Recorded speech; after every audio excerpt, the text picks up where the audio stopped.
Hello my guys, അപ്പോൾ നമ്മൾ രാവിലെ ഇത്താത്തെ കാണാൻ വേണ്ടി ചടയമംഗലത്തോട്ട് പോവുകയാണ്.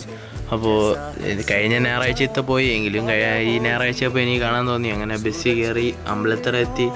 ചടയമംഗലത്തോട്ട് പോകാൻ നല്ല ലോങ്ങാണ്. പിന്നെ നമ്മളിതാ ഈസ്റ്റോട്ടെത്തി. തമ്പാനൂർ ഇറങ്ങിയിട്ട് ഇനി അവിടെ കൊട്ടാരക്കര ബസ്സിലോട്ടാണ് കയറുള്ളത്. അപ്പോൾ തമ്പാനൂരെത്തി കൊട്ടാരക്കര ബസ് തപ്പിക്കൊണ്ടിരിക്കുകയാണ്. അങ്ങനെ കൊട്ടാരക്കര ബസ്സേ പെട്ടെന്ന് വാ. അങ്ങനെ കൊട്ടാരക്കര ബസ് വന്ന് അങ്ങനെ അതിൽ കയറി ഒരു പീസൊക്കെ വാങ്ങിച്ചിട്ട് വന്ന് അങ്ങനെ അതൊക്കെ കുടിച്ച് അപ്പോൾ അനിയൻ കിടന്നുറങ്ങി. അനിയൻ ഒരു വീഡിയോ ഒക്കെ എടുത്തപ്പോൾ അവൻ കർച്ചീപ്പ് വെച്ച് മുഖം മൂടി. അങ്ങനെ ചടയമംഗലം ബസ് സ്റ്റോപ്പ് എത്തി.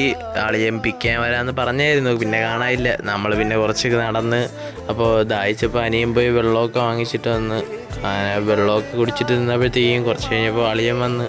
അങ്ങനെ അളിയെ ഹെൽമെറ്റൊക്കെ ഒന്ന് വെച്ചോ, സുഖം. അങ്ങനെ കയറി നമ്മൾ പോവുകയാണ്. ഇവിടെ നിന്ന് എത്ര 24 കിലോമീറ്റർ എന്തോ ഉണ്ട് അളിയൻ്റെ വീട്ടിലോട്ട്. അങ്ങനെ അളിയൻ്റെ വീടെത്തി. കുറച്ച് കുരുപ്പുകളൊക്കെ ഉണ്ട് അവിടെ. പിന്നെ ഞാൻ കൊണ്ടുപോയ സാധനങ്ങൾ താത്ത് വെച്ചിട്ട് നമ്മൾ കുറച്ച് നേരം അകത്ത് നിന്ന് നമ്മൾ പിന്നെ പാചകമൊക്കെ അടിച്ച് അല്ലേ, നമ്മളൊന്നും തന്നെ പറയണമല്ലോ. പിന്നെ മനുഷ്യനാണോ ബൊമ്മയാണോ എന്ന് തിരിച്ചറിയാത്തൊരു കുരുപ്പ് അവിടെ ഉണ്ടായിരുന്നു.